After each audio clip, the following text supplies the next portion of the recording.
소변을 가릴 나이가 되었는데도 밤마다 실수를 해서 우리 어머님들의 마음을 굉장히 아프게 하는 그런 경우 종종 있습니다. 일반적으로 5세가 넘어서 지속적인 그런 오줌을 싸는 경우를 우리가 소아 야뇨증이라고 합니다. 그런데 사실 이것이 쭉 지속적으로 되지 않는 그냥 가끔씩의 그 야뇨 증상은 원래 굉장히 흔합니다.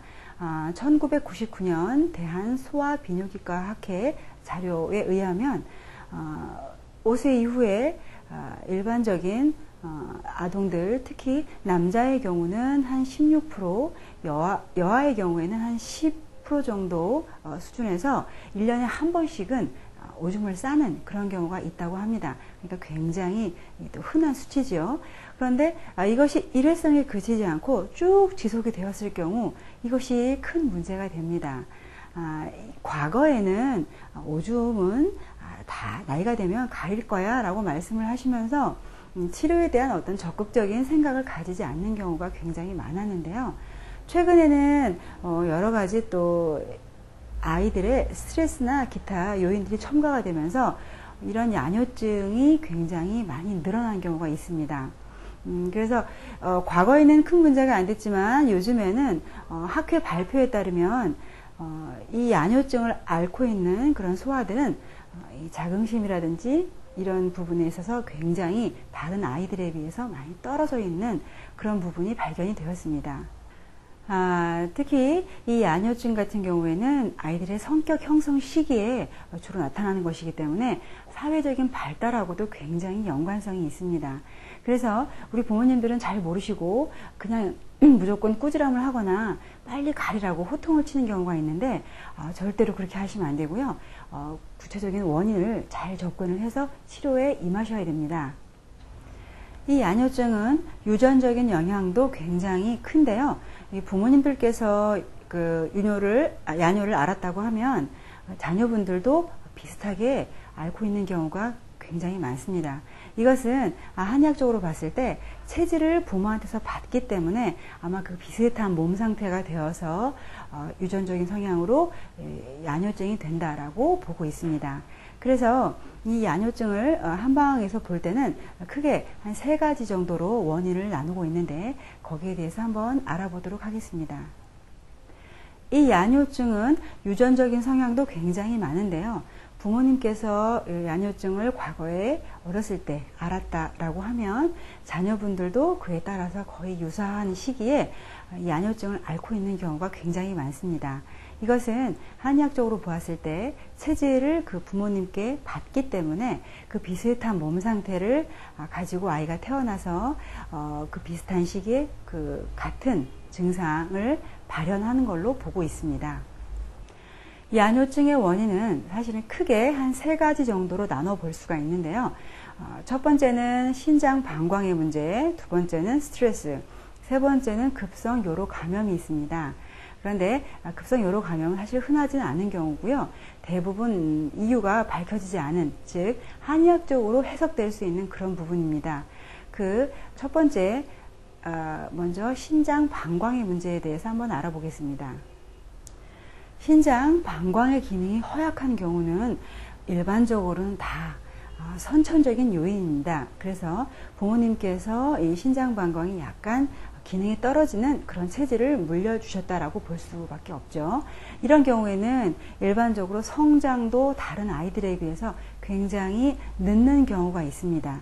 그래서 이 경우에는 무조건 신장 방광의 기능 자체를 올려주시면 잘 치료가 되겠죠. 그래서 성장을 위해서도 또 이 야뇨증을 위해서도 신장 방광의 기능을 올려주는 것은 가장 기본이 될 수밖에 없습니다. 두 번째, 최근에는 이 증상이 굉장히 많은 것 같습니다.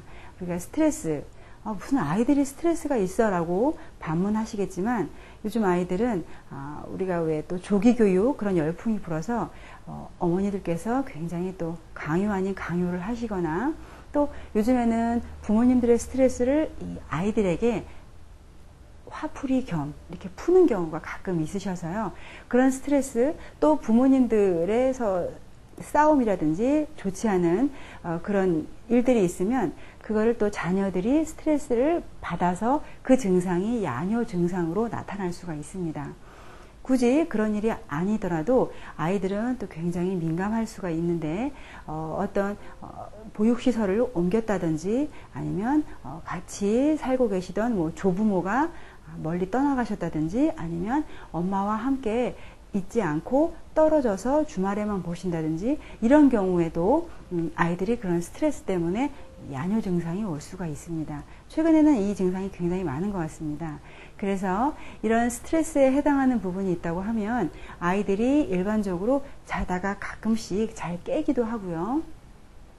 그리고 별것도 아닌데 굉장히 깜짝깜짝 놀래기도 하고 이런 증상이 있기도 하고 또 어떤 경우는 머리가 아프다 이렇게 호소를 할 수가 있습니다.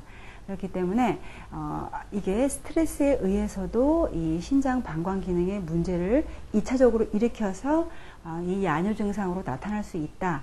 이 원인을 꼭 기억을 해 주셔야 합니다. 세 번째, 요로 감염으로 인한 경우, 이 경우 흔치는 않지만 아이들이 소변을 볼 때 아랫배가 굉장히 아파요 혹은 따끔거린다 이렇게 표현을 하기도 하고요. 일반적으로는 고열 38도 이상의 고열이 나면서 소변 색깔도 굉장히 붉고 그러면서 이제 야뇨증을 동반하는 경우가 있습니다. 이런 경우에는 당연히 염증에 해당하는 치료를 하시게 되면 야뇨증이 당연히 좋아지겠죠. 네, 이렇게 한 3가지 이유를 알아보았는데요. 일반적으로 앞서 말씀드린 대로 야뇨증, 소변 문제, 이거는 신장, 방광이 기본입니다. 그래서 이쪽의 기능을 보호해주는 것은 맞지만 만약에 스트레스가 굉장히 심해서 온 경우라고 하면 이 신장 방광을 무조건 보호한다고 그래서 치료가 되는 것은 절대 아닙니다. 그래서 이 원인 파악을 하는 것이 가장 중요하시고요. 그에 따른 치료를 받게 되면 우리 아이의 야뇨증은 굉장히 또 빨리 치료가 될 수가 있으니까 꼭 참고하시기 바랍니다.